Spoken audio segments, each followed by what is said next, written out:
안녕하세요. 리움미술관의 큐레이터 태현선입니다. 지금 호암미술관에서는 91살의 현역 작가 김윤신의 회고전, 김윤신 하비하빌 분이분일전이 열리고 있습니다. 초기부터 최근작까지 총 178점의 조각과 평면 작품을 선보이는 이번 회고전은 호암미술관 개관 이래 최초의 한국 여성 작가 개인전이고 김윤신에게는 생애 첫 대규모 회고전입니다. 김윤신은 1935년에 태어나신 작가세요. 1955년에 홍대 조각과에 입학을 하셔서 1970년대 후반부터 현재까지 집요하게 나무를 재료로 자연의 아름다움과 생명의 본질을 탐구해온 조각가입니다. 해방과 전쟁이라는 우리 역사의 격동기에 성장하시고 전쟁 이후의 열악한 사회제도와 예술 환경을 극복하고 작가의 길에 들어선 김윤신 선생님은 사실 명실공히 한국 근현대 역사와 미술의 산 증인이라고 할 수 있습니다. 이번 회고전의 부제인 하비하빌 분이분일은 작가 김윤신이 1970년대 중반부터 현재까지 한결같이 지켜오고 있는 작업 이념을 저희가 그대로 사용한 것입니다. 하비하빌 분이분일이라는 의미는 작가가 재료인 나무와 작가 자신이 하나가 된 후에 다시 둘로 나뉘어서 작품이라는 또 다른 하나가 된다는 의미로 세상 어디에도 없는 작가가 창안해낸 표현입니다. 더해서 하나가 되고 또 나누어서 또 하나가 된다는 깊은 사유는 사실 작업에만 적용이 되는 것이 아니라 그의 예술세계 전반을 관통하고 또 나아가서는 구순을 넘은 작가 본인의 생애 전반을 아우른다고 할 수 있습니다. 요 형태는 사실은 나무 덩어리들이 이렇게 쌓여 있는 듯한 모습이지만 실제로는 하나하나 작가가 톱으로 작품을 이렇게 깎아낸 모습이라고 할 수 있어요. 작가님이 이제 초기작에서는 돌탑을 쌓듯이 나무 덩어리를 하나씩 쌓아 올리는 작업을 하셨는데 70년대 후반에 이르러서는 통나무 하나를 완전히 톱과 끌 이런 목공의 도구를 가지고 조각을 하는 작업을 하시기 시작하셨어요. 그때부터 바로 이 전시의 부제이기도 한 하비하빌 분이분일을 작품의 제목으로 현재까지 계속 사용을 해오고 있습니다.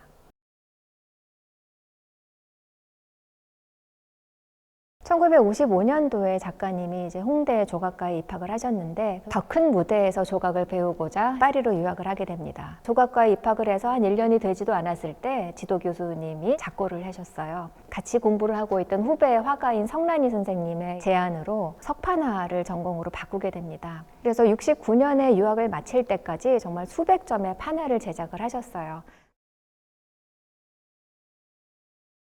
작가님의 판화의 대표작 중에 하나라고 할 수 있는 작품이 예감이라고 하는 바로 이 작품입니다. 늘 새로움을 추구하고 실험적인 태도를 엿볼 수 있는 부분이 이제 이 작품의 제작 방식인데 석판으로 이제 판을 하나 만든 다음에 종이 한 장에 반만 먼저 찍었어요. 그런 다음에 종이를 180도로 돌려서 또 반대편에 또 하나를 찍었습니다. 그러게 되면서 똑같은 이미지가 이렇게 180도로 바뀐 형태가 나오게 되는데 이런 소용돌이 같은 무늬가 오히려 더 굉장히 더 역동적인 효과로 나타나게 되는 걸 이 작품을 통해서 보실 수가 있어요. 이 선과 면의 다양한 추상적인 실험을 한 것이 석판화 시기 동안의 특징이라고 할 수 있습니다.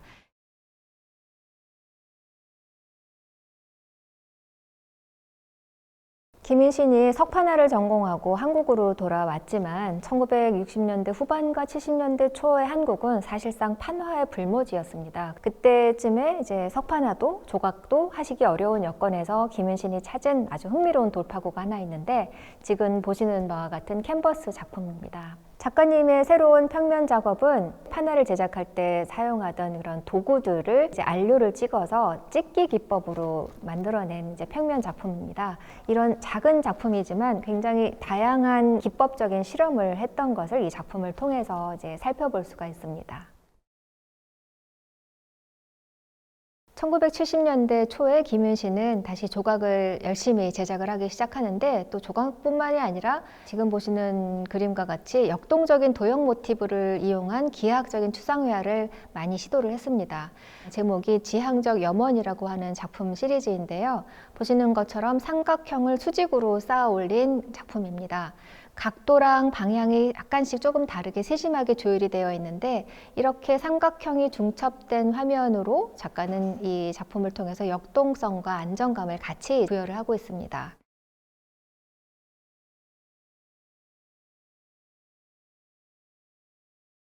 1983년 후반에 아르헨티나로 떠나게 됩니다. 그리고 아르헨티나에서 한 40년을 이제 체류하면서 새로운 조각의 세계로 이제 들어가게 됩니다.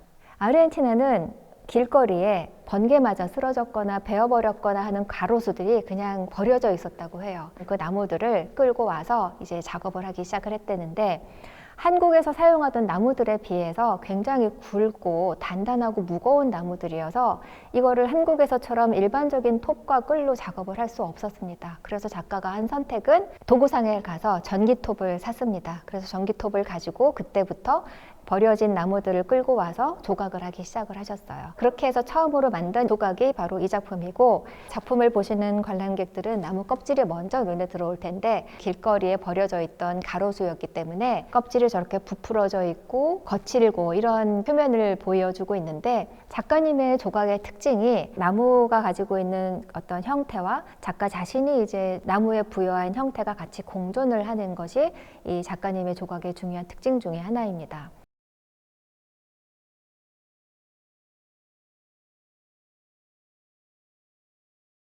전기톱을 쥐고 훨씬 더 손놀림이 이제 자유로워지면서 작품의 형태랑 구조 같은 것들도 굉장히 역동적으로 이제 변화를 하게 됩니다. 그래서 지금 보시는 작품이 사실 84년도 방금 전에 아르헨티나의 첫 작품과 같은 해에 제작이 된 작품임에도 불구하고 굉장히 형태적으로 다른 걸 느끼실 수가 있을 텐데, 일단 전기톱으로 굵은 나무를 이제 안쪽에 기둥을 세운 듯한 수직으로 파고 들어가고 그 주변을 360도로 이제 소용돌이 치듯이 나무 덩어리들을 이렇게 배치를 해 놓은 것이에요. 그래서 앞에서 보셨던 첫 번째 아르헨티나 조각 작품이 나무 덩어리들이 수평적으로 이렇게 쌓여 있는 듯한 느낌이었다면, 불과 몇 개월 후의 작품인 이 작품에서는 형태와 크기가 굉장히 다양하게 구성하고 있다고 보시면 될 것 같습니다.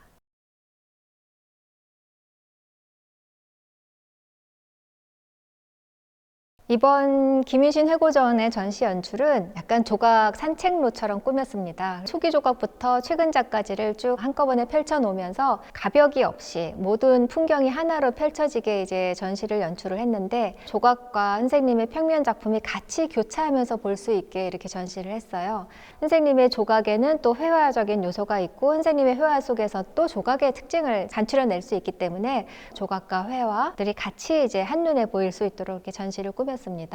지금 보시는 작품은 작가가 아르헨티나로 이주를 한 후에 한 4년째 제작이 된 작품입니다. 사실 김윤신 선생님은 이런 수많은 조각 작품을 제작을 하면서 밑그림을 그리지 않는 분이세요. 재료가 되는 나무를 살펴보면서 그 안에서 어떤 형태가 가장 이 나무 재료에 가장 잘 어울릴 것인지 구상을 마친 후에 이제 전기톱을 들어서 작품을 제작을 하시는데, 그 과정이 사실은 작가가 이야기하는 합일의 과정입니다. 이 작품은 현재 구겐하임에 소장이 되어 있는 작품인데, 이 작품은 360도로 쭉 돌아가면서 봐야 돼요. 그 어느 각도에서도 하나도 똑같은 조각의 모습을 볼 수가 없는 굉장히 역동적이고 다채로운 형태를 볼 수 있는 작품이라고 할 수 있습니다. 작가의 80년대 조각을 대표하는 작품이기도 하고 작가의 아르헨티나 시기에 가장 중요한 작품이기도 합니다.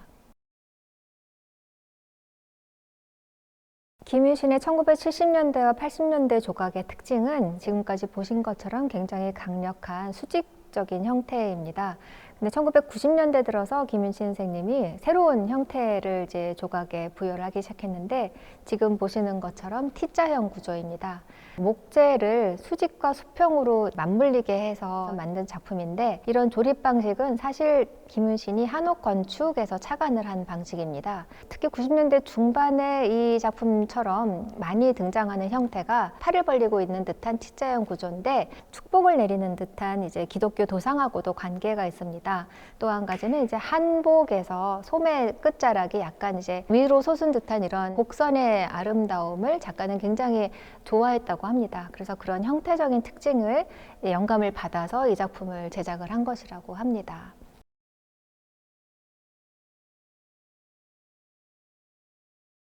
이 작품은 1991년에 제작한 조각인데요. 작가님의 나무 조각의 모든 것을 이 안에서 볼 수가 있어요. 나무 껍질의 아주 그 거친 표면, 하나도 손대지 않은 나무 자체의 느낌과 그리고 선생님이 그 강렬한 톱질로 만들어낸 이 깊은 흔적, 그리고 나무를 안쪽까지 파고들었기 때문에 자연스럽게 드러나는 나이테, 이 모든 것이 한꺼번에 다 어우러져 있기 때문에 굉장히 선생님의 그 역동적인 조각의 힘, 다이나믹한 느낌, 이런 거를 같이 느낄 수 있는 작품이어서 제가 개인적으로 굉장히 좋아하는 작품이고, 또 전시장에서 이렇게 관람객들이 오실 때 바로 제가 받았던 그 느낌을 관람객들이 느끼시기를 원하는 마음에 이 각도로 작품을 전시를 했습니다. 근데 전시장에서 선생님이랑 같이 전시 설치를 하면서 선생님께 여쭤봤어요. 이 작품은 혹시 정면이 어디 있나 여쭤봤는데 선생님의 말씀은 정면은 여기야 라고 말씀을 하셨어요. 사실은 이 작품은 어떤 정해진 정면이 있는 것은 아니기 때문에 제가 이 전시를 하면서 선생님의 작품의 특징을 가장 잘 설명할 수 있는 각도로 위치를 정해놨습니다.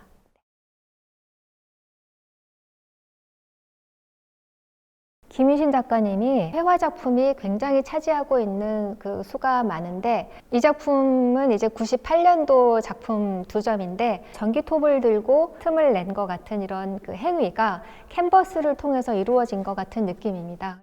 선생님의 이제 몸짓이 그대로 드러나는 작품이라고 할 수 있습니다.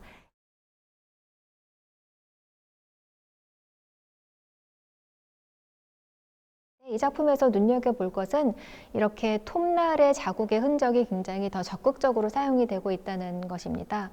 80년대까지는 굉장히 자연스러운 톱질의 흔적이었다면 지금 보시는 작품은 전기톱의 아주 강렬한 힘을 이용을 해서 이렇게 표면에 이제 문양을 새겨 넣은 것을 보실 수가 있는데, 지금 문양을 새겨 넣었다기보단 전기톱의 흔적을 좀 더 적극적으로 조각의 형태적인 요소로 사용했다고 보시면 될 것 같아요.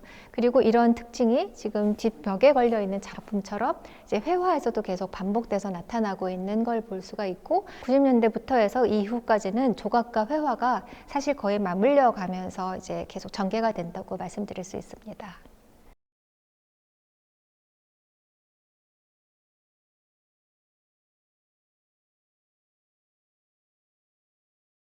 김유신 회고전의 2층 전시장은 선생님의 가장 중요한 또 다른 조각의 하나인 돌조각과 함께 선생님의 2000년대부터 현재까지의 나무 조각과 회화를 같이 감상할 수 있습니다.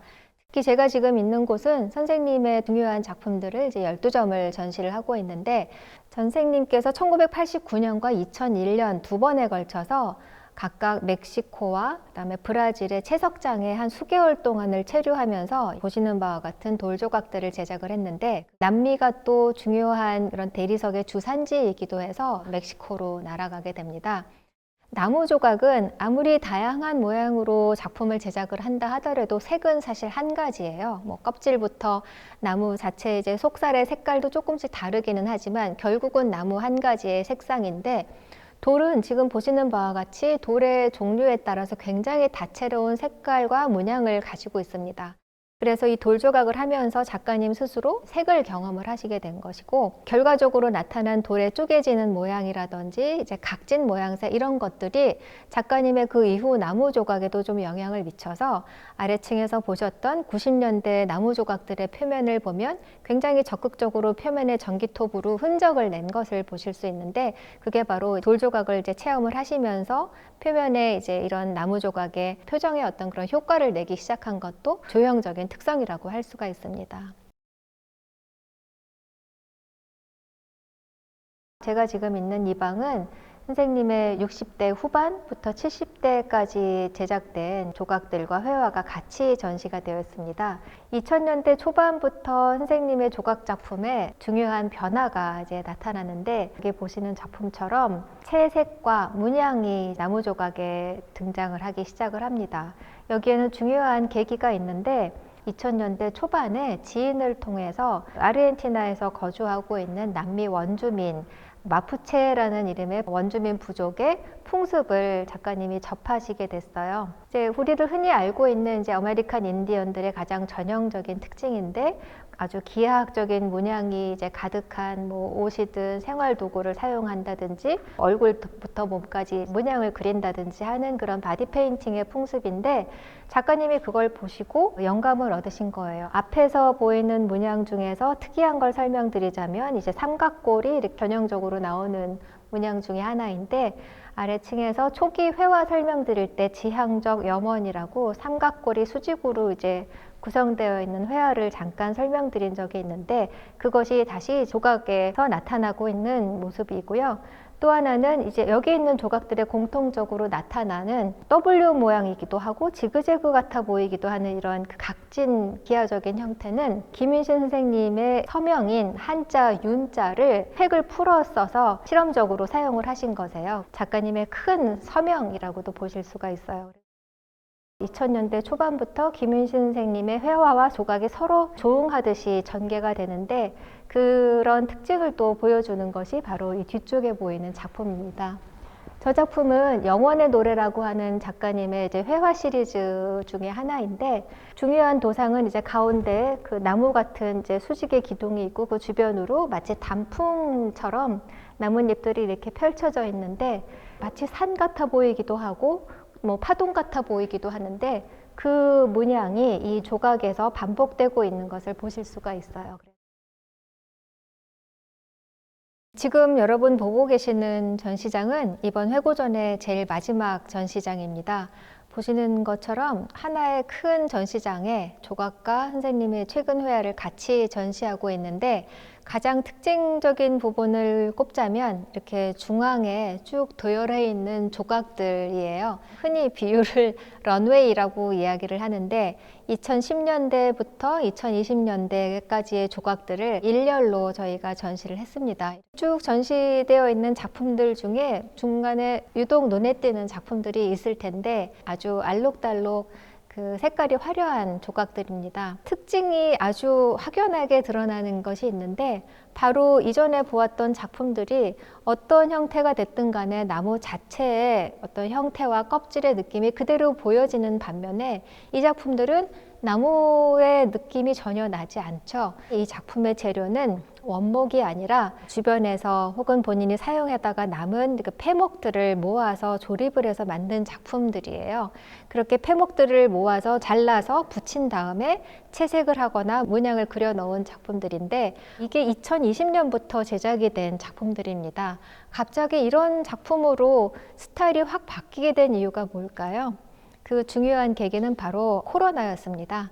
코로나가 2020년도에 이제 전 세계적으로 창궐하게 되면서 집안에서 있는 재료만 가지고 계속 작업을 하시다가 조각 재료가 이제 다 떨어지신 거예요. 조각에 이제 그 회화가 결합이 된 것인데 그동안은 선생님의 작품이 조각은 조각대로 전개가 되어 오고 90년대 후반부터 회화는 회화대로 이렇게 쭉 병행을 하면서 작업을 해오셨는데 코로나 기간 동안에 바로 이 폐목을 이용한 조각을 하시면서 조각과 회화가 같이 융합을 하게 된 것입니다.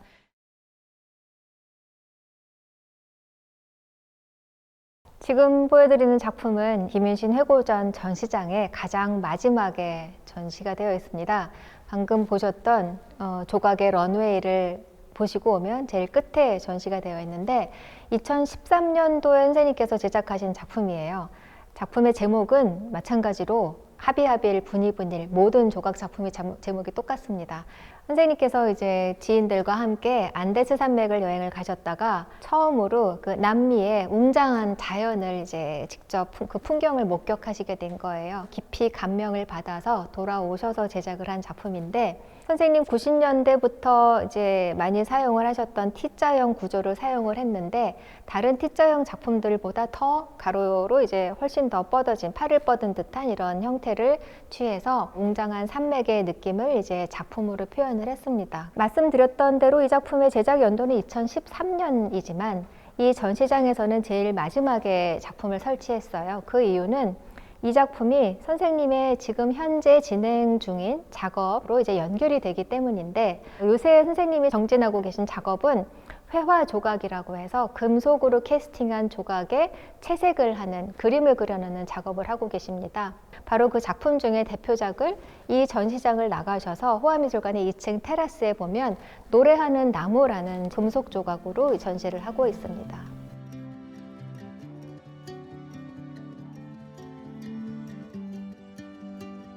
지금까지 살펴보신 것처럼 김윤신 선생님의 작품에는 자연과 현대가 공존하고 있고 또 추상과 구상이 또 공존하고 있습니다. 그리고 아주 원시적인 느낌과 현대적인 느낌이 같이 다 한데 어우러져 있어요. 그게 김윤신 선생님의 작품의 어떤 그 특징 중에 꼽으라면 가장 중요한 특징이라고 할 수 있는데, 제가 가장 중요하고 흥미롭게 생각하는 점은 선생님의 조각에 그대로 남아있는 선생님 작업의 흔적입니다. 보통 완성된 작품은 작업의 흔적이 다 지워져야 되는데, 선생님의 특히 조각 같은 경우는 선생님의 손길, 몸의 행위의 흔적이 그대로 다 담겨져 있어요. 선생님이 어떻게 작업을 하셨는지가 다 느껴질 정도로. 김윤신 선생님의 작업을 보면서 조금 더 따뜻한 느낌을 받는 이유는 제가 곰곰이 생각을 해봤더니, 요즘 같은 디지털과 AI 이미지가 범람한 세상에서 사실 작가의 손길을 그대로 느낄 수 있는 작품을 요즘 정말 보기 쉽지 않거든요. 지금 바로 호암미술관에 오시면 바로 그 따뜻한 작가의 숨결과 손길을 느낄 수 있는 전시를 보실 수 있다는 것이 바로 이번 전시의 가장 중요한 점일 것 같습니다.